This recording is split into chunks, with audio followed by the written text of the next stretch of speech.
ചിന്നക്കനാലിലെ റിസോർട്ടുമായി ബന്ധപ്പെട്ട പരാതിയിൽ മാത്യു കുഴൽനാടൻ MLAയെ വിജിലൻസ് ഇന്ന് ചോദ്യം ചെയ്യും. രാവിലെ 11 മണിക്ക് തൊടുപുഴയിലെ ഓഫീസിലെത്താനാണ് നിർദ്ദേശം. മാത്യു കുഴൽനാടൻ വസ്തു വാങ്ങിയതിലും നികുതി അടച്ചതിലും ക്രമക്കേടുണ്ടെന്നാണ് ആരോപണം. CPIM എറണാകുളം ജില്ലാ സെക്രട്ടറി CN മോഹനാണ് പരാതിക്കാരൻ.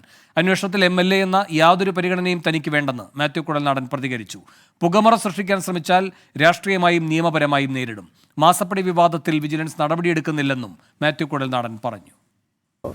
ഗവൺമെൻറ് അന്വേഷിക്കുന്നത് ഞാൻ സ്വാഗതം ചെയ്യാണ്. പക്ഷേ only thing, ഇതൊരു ഹറാസ്മെൻറ്റിനോ അതല്ലെങ്കിൽ നമ്മളെ ഇകഴ്ത്തുന്ന അല്ലെങ്കിൽ പൊതുജന സമൂഹത്തിൽ സംശയത്തിൻ്റെ പുകമറ സൃഷ്ടിക്കുന്നതിന് വേണ്ടിയിട്ടാണെങ്കിൽ അത് അത് ഞാൻ അനുവദിക്കില്ല. So I will cooperate with full heart. സത്യസന്ധമായും വളരെ ആത്മാർത്ഥമായും അന്വേഷണത്തോടെ ഞാൻ സഹകരിക്കും. പക്ഷേ അത് ഒരു സമൂഹത്തിന് മുമ്പിൽ പുകമറ സൃഷ്ടിക്കാനും അല്ലെങ്കിൽ രാഷ്ട്രീയപരമായി വേട്ടയാടാനുമാണെങ്കിൽ ഞാൻ രാഷ്ട്രീയപരമായി നിയമപരമായി തന്നെ അത് പ്രതിരോധിക്കേണ്ടതായിട്ട് വരും. വിഷ്ണു സുരേഷ് ഇടുക്കിയിൽ നിന്ന് കൂടുതൽ വിവരങ്ങളുമായി ചേരുന്നു. വിഷ്ണു സുരേഷ്, മാത്യു കുഴൽനാടനിൽ നിന്ന് എന്തൊക്കെ കാര്യങ്ങൾ അറിയുന്നതിന് വേണ്ടിയിട്ടാണ് വിജിലൻസ് വിളിച്ചു വരുത്തുന്നത്? അപ്പോൾ തന്നെ ഈ മാസപ്പടിയുടെ കാര്യത്തിൽ വിജിലൻസിനെ സമീപിച്ചതാണ് മാത്യു. ഡയറക്ടറെയും നേരിട്ട് കണ്ടിട്ടുള്ളതാണ്. എന്നിട്ടും ആ കാര്യത്തിലൊന്നും നടപടിയെടുക്കാത്ത സാഹചര്യത്തിൽ ഇപ്പോഴത്തെ നീക്കം രാഷ്ട്രീയ പ്രേരിതമാണെന്ന ആരോപണത്തിന് വഴിവെക്കുന്നതല്ലേ?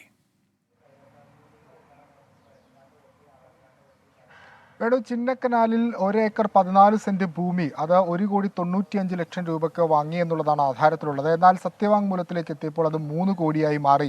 അതെങ്ങനെ എന്നുള്ളതാണ് പരാതി. ആ പരാതിയിൽ മേൽ അന്വേഷണം വേണമെന്നുള്ളതായിരുന്നു CPM എറണാകുളം ജില്ലാ നേതൃത്വത്തിന്റെ ആവശ്യം. കഴിഞ്ഞ സെപ്റ്റംബറിലാണ് വിജിലൻസ് മാത്യുവിനെതിരെ അന്വേഷണം ആരംഭിച്ചത്. ഈ ഭൂമിയുമായി ബന്ധപ്പെട്ട് ഈ ഭൂമി വിറ്റ ആളുകളുടെയും അതോടൊപ്പം മാത്യുവിന്റെ പാർട്ട്ണർമാരുടെയും മൊഴി വിജിലൻസ് രേഖപ്പെടുത്തിയിരുന്നത്. ഏറ്റവും ഒടുവിലാണ് മാത്യുവിനെ ഇന്ന് വിളിച്ചു വരുത്തിയിരിക്കുന്നത്. പ്രധാനമായി അറിയാനുള്ളത് ഈ ഭൂമിയിൽ ഏതെങ്കിലും തരത്തിലുള്ള മിച്ചഭൂമി ഉണ്ടോ, അല്ലെങ്കിൽ സർക്കാർ ഭൂമി കയ്യേറിയിട്ടുണ്ടോ, NOC എങ്ങനെ ലഭ്യമാക്കി, അതോടൊപ്പം തന്നെ ഈ നികുതി വെട്ടിപ്പ് നടത്തിയിട്ടുണ്ടോ, ഈ 3 കാര്യങ്ങൾ ചോദിച്ചറിയുക എന്ന ലക്ഷ്യത്തിലാണ് മാത്യുവിനെ വിളിച്ചു വരുത്തിയിരിക്കുന്നത്. 11:30 അദ്ദേഹം ഹാജരാകുമെന്ന് അറിയിച്ചിട്ടുണ്ട്. 3 മാസത്തിനുള്ളിൽ റിപ്പോർട്ട് നൽകുമെന്നാണ് ആദ്യഘട്ടത്തിൽ അറിയിച്ചതെങ്കിലും ഏറ്റവും ഒടുവിൽ ഈ മാസം ആണ് അദ്ദേഹത്തിന് നോട്ടീസ് പോലും നൽകാൻ വിജിലൻസ് തയ്യാറായതെന്നുള്ള ഏറ്റവും പ്രധാനപ്പെട്ട കാര്യമാണ്. നേരത്തെ മാസപ്പടി വിഷയത്തിൽ ആരോപണങ്ങൾ ഉന്നയിച്ച ഘട്ടത്തിലാണ് ഈ അന്വേഷണം ഉണ്ടാകുന്നത്. പിന്നീട് ഇതുമായി ബന്ധപ്പെട്ട് തുടർ നടപടി ഉണ്ടായില്ല. വീണ്ടും മാസപ്പടി വിവാദം അല്ലെങ്കിൽ ഈ വീണ വിജയനെതിരെയുള്ള ആരോപണങ്ങൾ പൊങ്ങി വരുന്ന ഘട്ടത്തിൽ മാത്യുവിന് നോട്ടീസ് നൽകി എന്നുള്ളതും ഏറ്റവും സുപ്രധാനമായ കാര്യമാണ്. ഏത് അന്വേഷണത്തെയും നേരിടാൻ താൻ തയ്യാറാണ്, ഒരു തരത്തിലുള്ള വീഴ്ചയും തന്റെ ഭാഗത്തുനിന്ന് ഉണ്ടായിട്ടില്ല എന്ന് വളരെ ആത്മവിശ്വാസത്തോടു കൂടിയാണ് ഇന്ന് മാത്യു പ്രതികരിച്ചത്. അപ്പോൾ തന്നെ മറ്റൊരു വിഷയം കൂടി മാത്യു ഉയർത്തുന്നുണ്ട്. വീണ വിജയനെതിരെ താൻ നൽകിയ അല്ലെങ്കിൽ വിജിലൻസ് അന്വേഷണം ആവശ്യപ്പെട്ട് താൻ നൽകിയ പരാതിയിൽ ഒരു തരത്തിലുള്ള ഇടപെടലോ വിജിലൻസിന്റെ ഭാഗത്തുനിന്ന് ഉണ്ടായിട്ടില്ല. ഒരുപക്ഷെ മുഖ്യമന്ത്രിയെ പേടിച്ചായിരിക്കാം അവർ അത്തരത്തിലൊരു നിലപാട് സ്വീകരിക്കുന്നത്. ഈ വിഷയം അങ്ങനെ പകുതിക്ക് വെച്ച് ഉപേക്ഷിക്കാൻ താൻ തയ്യാറല്ല. മുഖ്യമന്ത്രിക്കെതിരെ നിയമ നടപടി അല്ലെങ്കിൽ വീണ വിജയനെതിരെ നിയമ നടപടി സ്വീകരിക്കുന്നതുമായി ബന്ധപ്പെട്ടുള്ള കാര്യങ്ങൾ ആലോചിച്ചു വരികയാണ്. എത്രയും പെട്ടെന്ന് കോടതിയെ സമീപിക്കും. നിലവിൽ ഈ മാസപ്പടി വിവാദവുമായി ബന്ധപ്പെട്ട ഒരു കേസ് ഹൈക്കോടതിയിലുണ്ട്. പക്ഷേ ആ കേസിന് മതിയായ രേഖകളോ വിവരങ്ങളോ ഇല്ല. എന്നാൽ തന്റെ പക്കൽ ഇതുമായി ബന്ധപ്പെട്ട് കൂടുതൽ രേഖകളുണ്ട്. ആ രേഖകളുടെ അടിസ്ഥാനത്തിൽ കോടതിയെ സമീപിക്കും എന്നുള്ളതാണ് ആ വിഷയത്തിൽ മാത്യുവിന്റെ പ്രതികരണം.